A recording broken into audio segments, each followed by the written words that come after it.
Welcome to the Professional Development course on Student Engagement. My name is Morgan Wilbanks, and I am currently a first grade teacher at Creekside Primary. However, I've also worked 1 year as a instructional technology facilitator for our school district in Limestone County. I look forward to progressing with you throughout this professional development. I want to begin by looking at a flyer that I created for this professional development.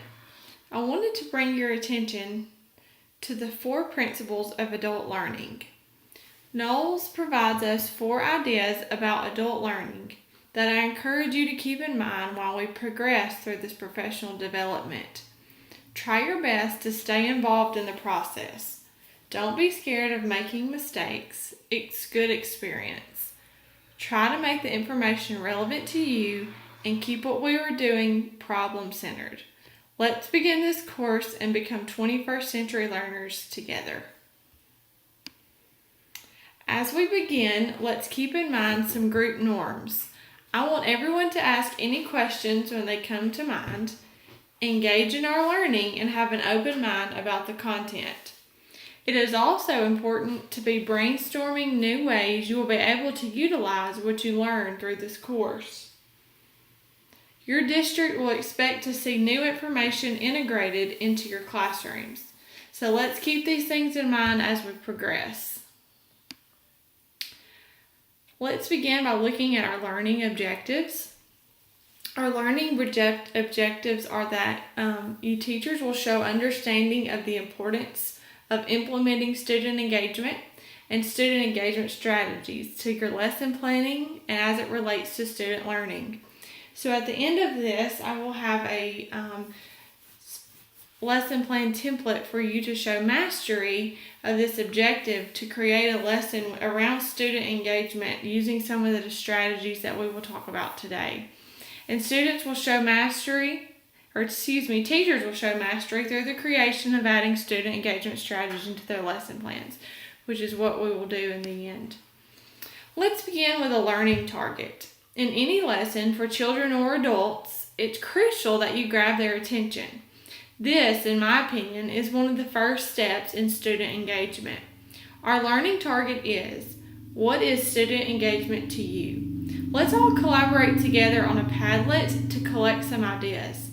Padlet is a great and super easy technology tool that you can begin using in your classroom now. We will discuss Padlet a little more in depth later. However, right now, let's begin by clicking the Padlet link and entering our learning target. Please take time to review answers from your peers. So go ahead and let's click the Padlet link and go ahead and post some of your responses.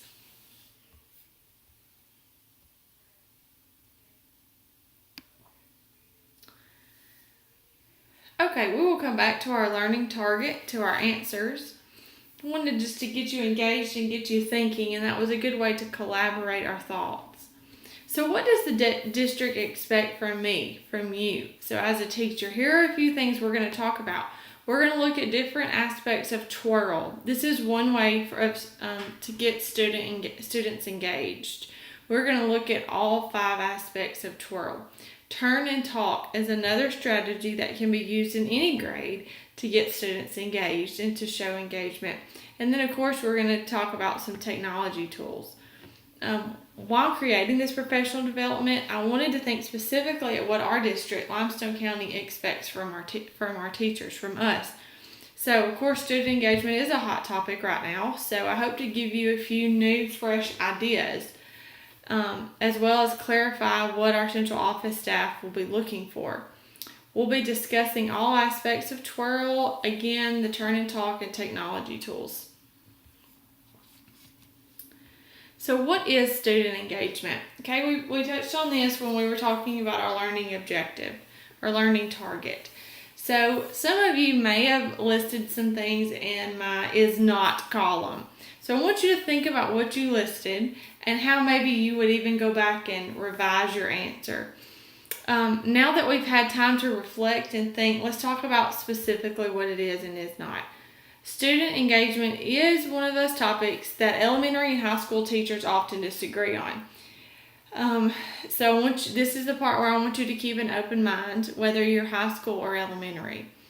However, in my opinion, high school students can still use what the high school teachers often think are elementary strategies. Student engagement is not lecturing. So many high school teachers still use this method. It is not doing a packet of required work and following directions independently. Many teachers require students to sit quietly and work independently. Students are not engaged in content and learning from each other when these things are required. However, student engagement is or could be when teachers create learning communities in their classrooms. They use the hot questioning. Hot questioning is higher order thinking. They allow students to collaborate on assignments. And that you have to be careful there. When I say collaborate, I don't necessarily mean just give them a project and make them all work together. There needs to be a productive way that is done. They need to be sharing ideas, coming up with solutions together, really all engaged and playing an important role. And also, when aspects of twirl are used, student engagement is evident. A classroom where student engagement is happening should be a loud, organized chaos. This is music to administrators' ears when they hear students have productive communication and brainstorm ideas together. So take a minute, and I want you to ask yourself, do you create these opportunities for your students? This would be a good time to pause the video and reflect on these ideas. Take a look at these classroom arrangements. Don't even consider the walls or the colors. Just look at the desk arrangement. Which classroom supports student engagement in your opinion? Which classroom allows students to talk and discuss problems, come up with solutions, to share ideas, to learn from one another? Does your classroom look like the one on the right or on the left? See, the misconception is that only elementary classrooms can look like the classroom on the right. That is wrong. High school teachers need and can also create the same environment for their students. Students sitting in rows and listening to lectures is a thing of the past. Instead, teachers should consider grouping their desks together like the picture on the right. Students have a learning community. Students are encouraged to talk, encouraged to communicate with one another and share ideas. Let's look at a strategic teaching planning guide. This is just a guide that I created myself, but I think it would serve as a good starting place to create meaningful opportunities for student engagement in our lessons. Each lesson should begin with a learning target or an I can statement. Let your students know what they're targeting. Give them a purpose. Let them begin with the end in mind. To begin, you need to set the stage for the lesson. Engage your students. Engagement goes back to the Padlet. Padlet is a great resource to engage your students. You can pose a question. We'll go ahead and go back and look at our Padlet. Let's look specifically at our Padlet. Just one moment. You can see here that I have created this Padlet and I have posed a question. Do you see ways to improve student engagement in your classroom? No one has completed the Padlet because this is an online course. But when people start responding, different responses will start popping up. It's almost like a board with sticky notes. You could go by and stick a sticky note on it. So this is a great way to engage your students, get them talking, get them communicating, bouncing ideas off of one another, and really get them involved in their learning. This is another piece of technology also.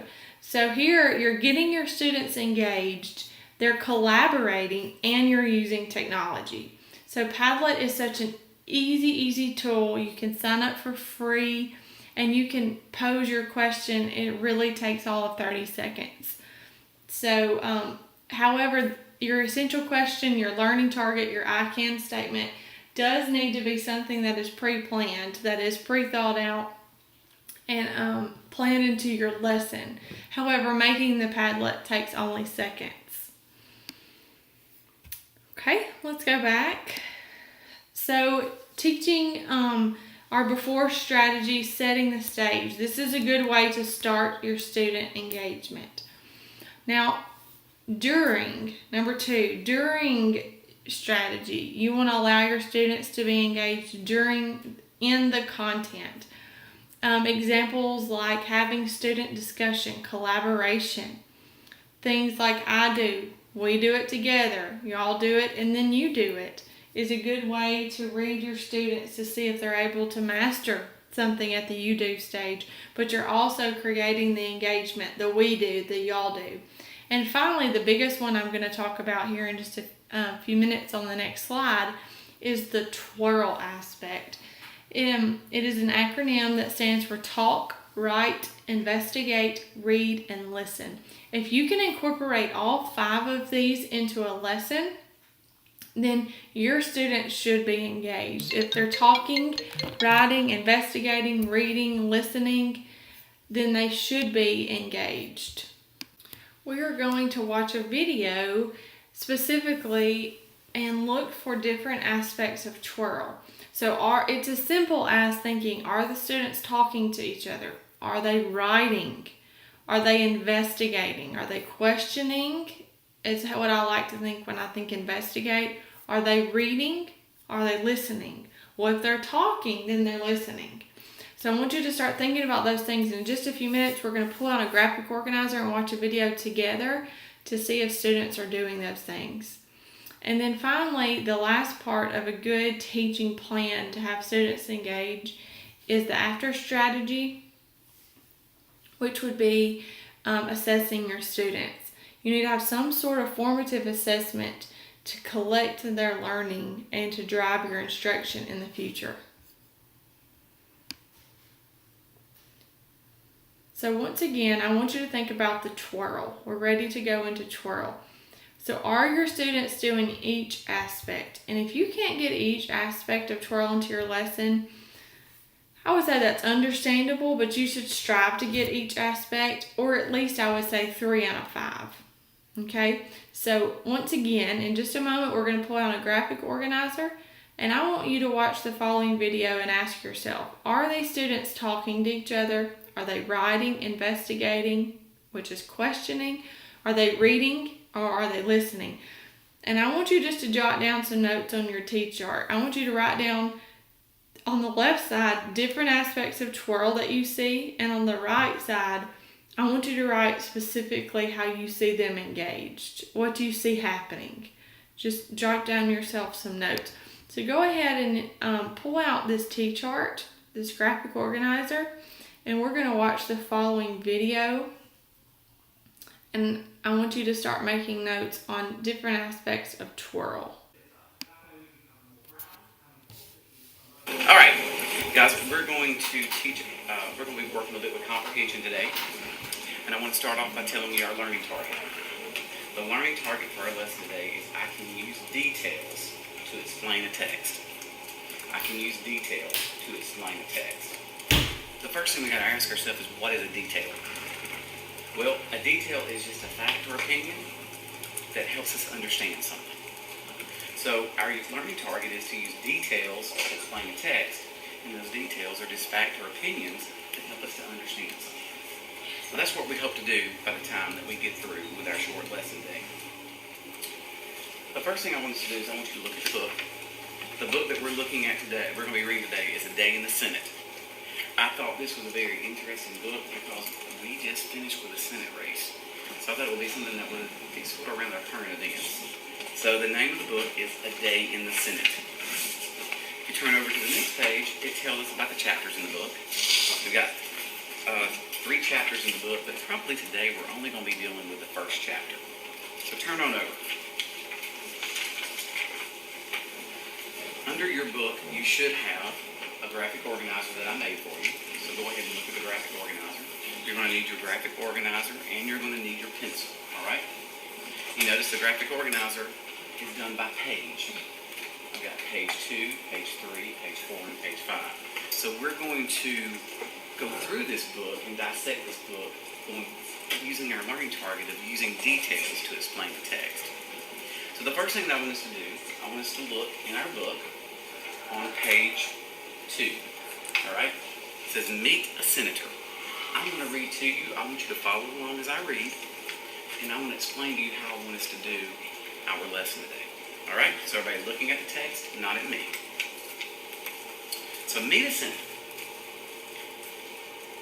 You might not think that senators have much to do with people like you. However, what they do affects you and everyone else in the country. Senators make laws that shape things in your everyday life. They pass laws that set the speed limits on the highways. They decide if a new interstate will be built in your hometown. Senators work in the Senate. The Senate and the House of Representatives make up the Congress. Congress is in the legislative or lawmaking branch of the U.S. government. We need legislation or laws to help the country run smoothly. Laws give us rules to follow. Without them, everyday life would be chaotic. So what I want us to do is I want us to go back and I want us to look at this page, going back to our learning target of using details to explain text. And I want to see if we can pick out details that help us explain what we've read. So let's go back in this first page and let's look at the first paragraph. First paragraph of this is what we just read. It starts with you. I'm going to model for you what I want us to do, all right? You might not think that senators have much to do with people like you. However, what they do affects you and everyone else in the country. I'm going to tell you, there's an important detail in that paragraph. And so in your page 2 part of your graphic organizer, at the top, I want you to write, senators are important. And do not worry about correct spelling.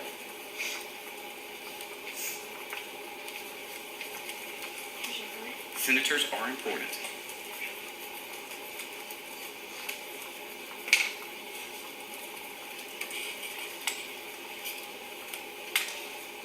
Okay?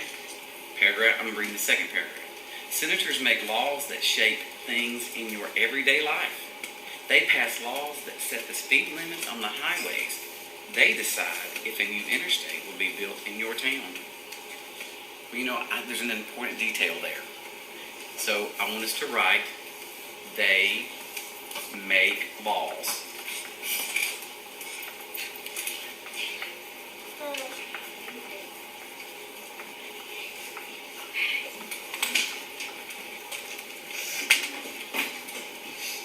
I'm going to read the last 2 paragraphs here. Senators work in the Senate. The Senate and the House of Representatives make up Congress. Congress is in the legislative or lawmaking branch of the U.S. government. We need legislation or laws to help run the country smoothly. Laws give us rules to follow. Without them, everyday life would be chaotic. There's 2 details that I got out of that paragraph. One, it talked about laws again. So I want us to put a check where you put they make laws. I want you to put a check by it because that's an important one. And then the last thing I want us to do, it talked about that senators are work in Congress. So I want you to just write work in Congress.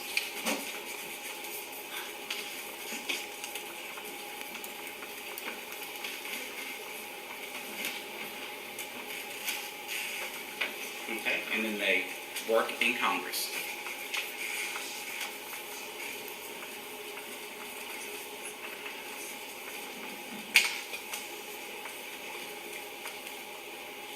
So, going back to our learning target of using details to explain a text, I want us to look at these details that we have in page 2. I want you to read those silently to yourself. Right here in your graphic organizer. You got 3 things here. I'm going to tell you how we can use those details to explain this text. Senators are important. They make laws and they work in Congress. Does that pretty much tell us, does that explain this first page that we just read? All right. So let's put a little smiley face there.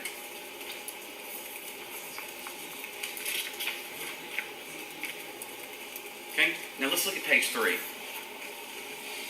All right, I want to see how well we can do, because y'all did pretty good with that, and I think we can handle it. So let's see if we can do this together. So what I want you to do is I want you all to read page 3. Just read it silently to yourself.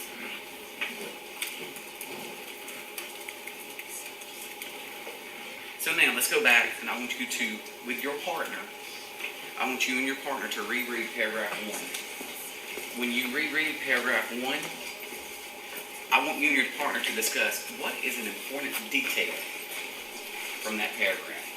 So you and your partner reread paragraph 1 real quick, and what's an important detail?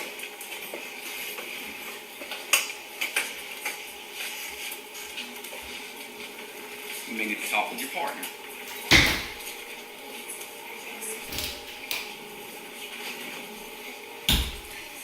So now you've read it, so talk to your partner. What's an important detail that you can come up with that paragraph?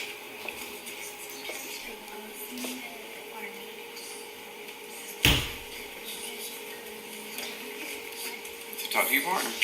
What's a detail from that first paragraph?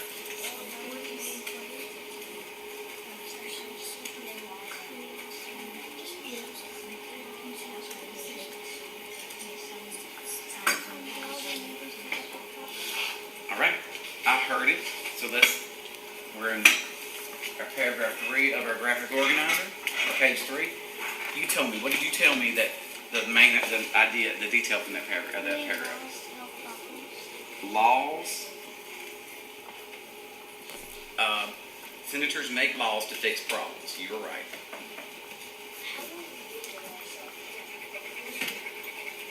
Senators make laws to fix problems.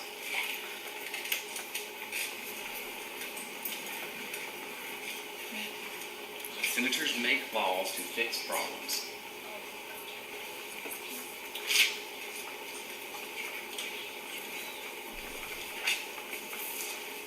Okay, now let's read the last 2 paragraphs real quick with your partner. The last 2 paragraphs.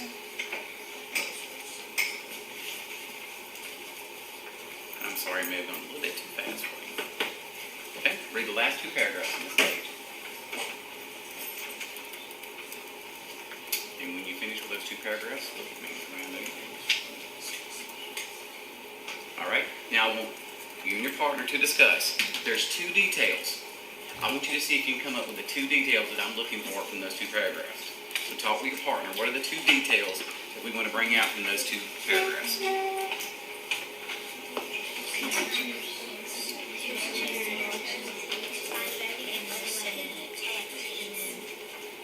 Talk with your partner, not me.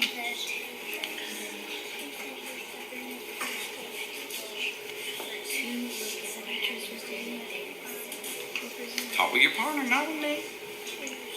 I'm hearing the right answers, though.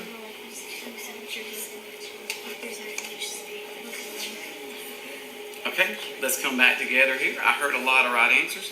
So, tell me here, what did your partner say was one of the details from from the last 2 paragraphs?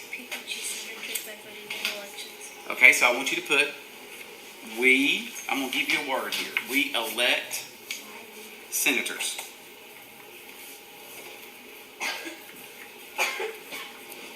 E-L-E-C-T, but I'm not worried about spelling.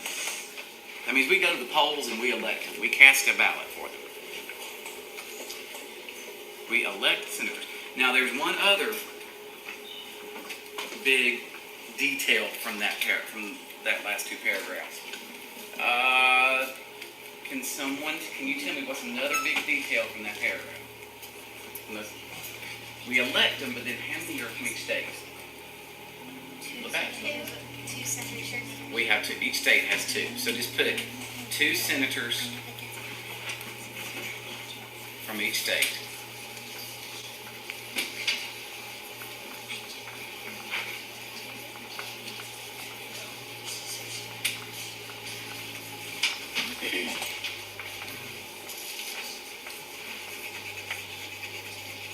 2 senators from each state.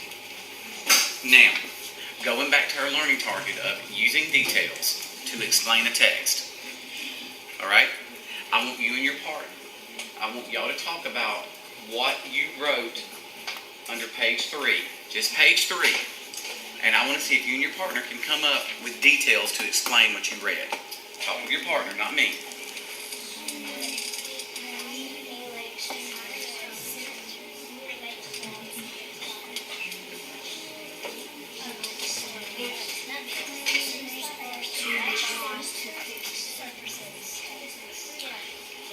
All right, I'm hearing a lot of great answers.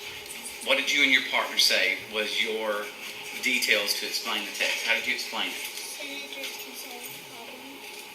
Senators can solve problems. Okay, I like it. What else? He said we elect senators senators make laws to fix problems, and 2 senators from the state. She said that we elect these senators, 2 from each state, to fix problems. Give me a thumbs up if that's it. Does that sound like a good one? Exactly. All right. So let's see here. Let's see if we can move on here. Let's turn on page 4. All right. I'm gonna turn you loose here. I want you to read page 4. You and your partner. I want you to read page 4. There's 3 small paragraphs there, and I want you to see if you can come up with 2 details to explain that text. So read page 4 very quickly, and see if you can come up with 2 details to explain the text. All right, now I want you and your partner to talk. What are 2 details you want to pick from that to explain the text?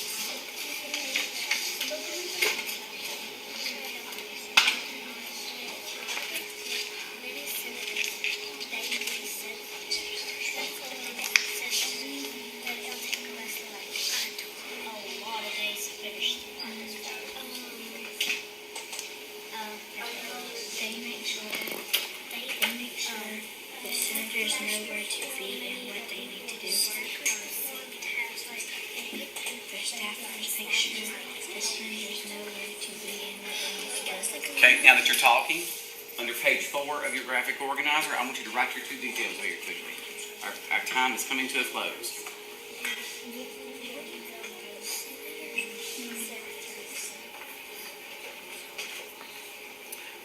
All right, our time is coming to an end.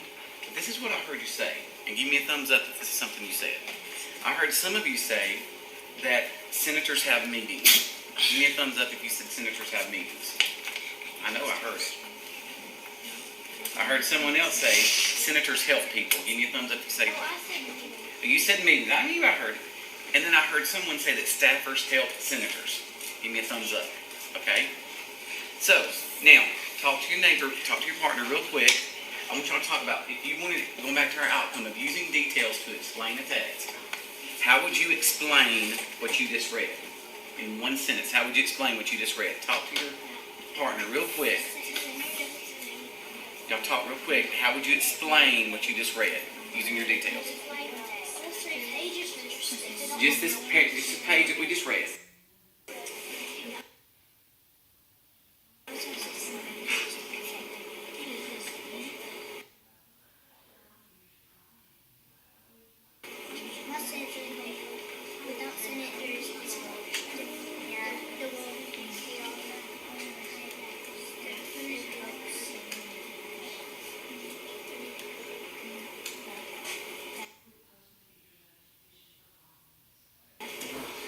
Could we say that staffers help senators with their meetings? Could we say that? Give me a thumbs up. All right.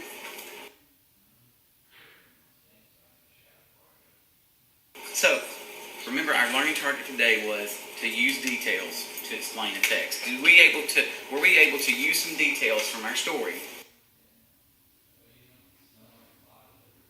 to explain our text? Yes, sir. Then we accomplished our learning target. Thank you very much. So after previewing the video, I want you to look at your T-chart again and let's talk about the different aspects of twirl that you jotted down. These are a few that I recorded So students were talking, they were talking to each other, but they were also talking to the instructor. But more importantly, they were talking to each other. So if they were talking, they were also doing L, listening to their classmates. They were also writing. So they were writing on a graphic organizer, and they were also reading. They were doing the R part of twirl. They were reading from a familiar text, level text. I didn't record anything for I for investigating. You probably could find some way to say that they were actually investigating. But students were engaged in 4 out of the 5 areas of twirl. So when that occurs, there is student engagement. So that's what I want you to start thinking about when you are planning lessons. You need to start thinking, how many aspects of twirl am I getting into this lesson? Finally, we're going to move on to an idea of turn and talk. This is something else that the district encourages. You saw students do that in that video. They were turning and talking to one another, maybe on a question stem that the teacher provided, or turning and talking about what they just read. This little poster here is more elementary, but knees, eyes to eyes. One friend talks, one friend listens, and then you switch. So it's just a good reminder for the students. When you do say, okay, let's turn and talk to one another, that it's beneficial talk. It's not talking about what they're going to do on the weekend, but it is purposeful conversations that they're having. Also, I talked about higher order thinking question stems, the hot question stems. Just take a second out and just on your own, look at the questioning here on this chart. Your questioning needs to be purposeful. It doesn't need to be all just recalling or memorization. It needs to be those deeper thoughts, inferencing. So keep in mind those type things when you're questioning your students. That is, questioning has been a hot topic in our district in the past. So keep those things in mind when you are also questioning your students in small group or whole group situations like we just watched. Alright, wrapping up, I wanted to show you a few technology tools for engagement. Anytime you can incorporate technology into your engagement, your student engagement, it's a plus. So we have looked at Padlet, and we're going to look at it more in depth here now. We've talked about what student engagement is and what it's not. We've talked about the arrangement of our room. We've talked about planning a engaging lesson. We've talked about twirl, which our district is looking at. And we saw a very good example by our district reading specialist. And so now I just want to look at maybe how you can incorporate some technology tools. I'm not going to go in depth about these. I'm just going to talk briefly about each one of them. I will show you a short video on Nearpod that I have created that just gives you some basic features. So we may skip over me explaining Nearpod. I may just give you a short little explanation. First thing I wanted to show you is Symbaloo. Symbaloo is a great place to store different sites and websites that you like to use.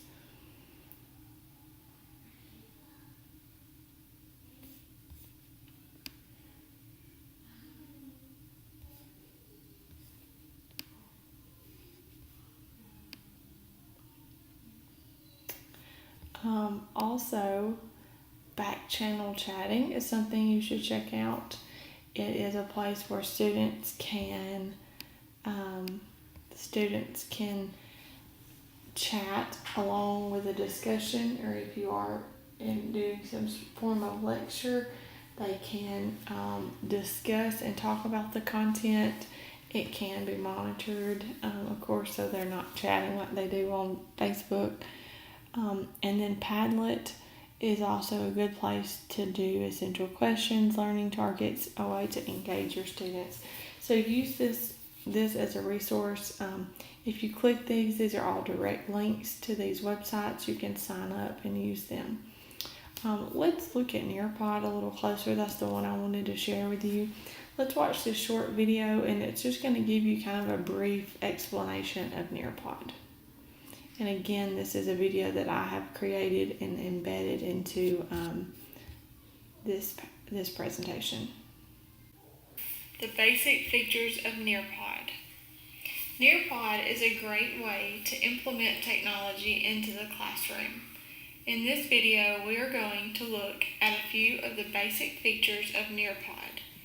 Nearpod is built for teachers to spend less time planning and more time teaching. Nearpod allows teachers to create interactive lessons in just minutes. Prep time can also be saved by importing existing lessons in multiple formats. Interactive features are also available, such as virtual field trips, 3D objects, quizzes, polls, and open-ended questions. Let's begin by reviewing some of the basic features you will see when you visit the Nearpod homepage. At the very top, you will see a space to enter a code here. This is where you have to create, after you have created lessons, your lessons will generate a code. Your students will enter the code here to have access to your lesson. At this point, you are ready to create your free membership. Pause this video and go ahead and sign up now. When you finish, continue the video. After joining, you will be directed to this screen. Let's review a few basic features here. My Library. My Library is a place where your personal or favorite Nearpod lessons can be stored. Within Nearpod, you can create lessons, buy lessons, or search for free lessons created by other teachers. Once you save them, they will all be stored in your library. Secondly, the Explore tab. The Explore tab is where you do just that. This is a place to explore Nearpod lessons created by other teachers.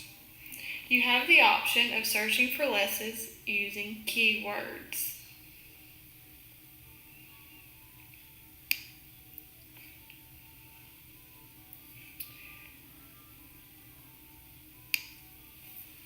The Join tab is also another place where your students can join a lesson with your lesson code.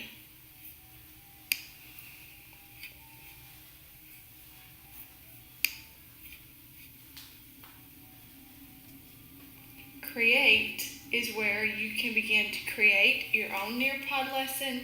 And then finally, Reports is where you can go to get reports on student engagement and activity on the latest lessons you have used. That wraps up the basic features of Nearpod. In our next video, we will discuss how to integrate Nearpod into your classroom. Okay, that wraps up the technology portion of that. I hope that is beneficial to you and that you will be able to use it. There are 2 assessment pieces to wrap up this professional development that I would like you to do. The first assessment piece you can see here is that I would like you to plan a lesson using Twirl. So I want you to follow the link below to a lesson plan template that I have created. I want you to create one lesson on the subject or grade level of your choice, so wherever you're comfortable. And I'm looking for specific aspects of Twirl built into that lesson. So I want you to please use my template to complete this, and this will be your first assessment towards showing mastery of this professional development. Again, please use my link provided. Secondly, I want you to write a reflection. So to receive full credit, you must also complete this assessment. I want you to complete a written reflection, and I want you to reflect on your learnings and any new ideas you have learned for your classroom. I want you to pick 2 technology tools to explore and that I provided. I want you to pick 2 to explore and reflect on 2 that you think you'll be able to use in your classroom and explain specifically how you'll be able to use them. Please email me your reflection. My email is listed below here. And after receiving your reflection and your lesson, I will provide you some feedback and award you with a completion certificate. Finally, I would like you to please visit the Google URL below and complete a course evaluation on how you feel that this professional development was given. I would like you to fill out the form as soon as possible. And I appreciate your time and your attention, and I hope you found some things to be beneficial to you. Thank you.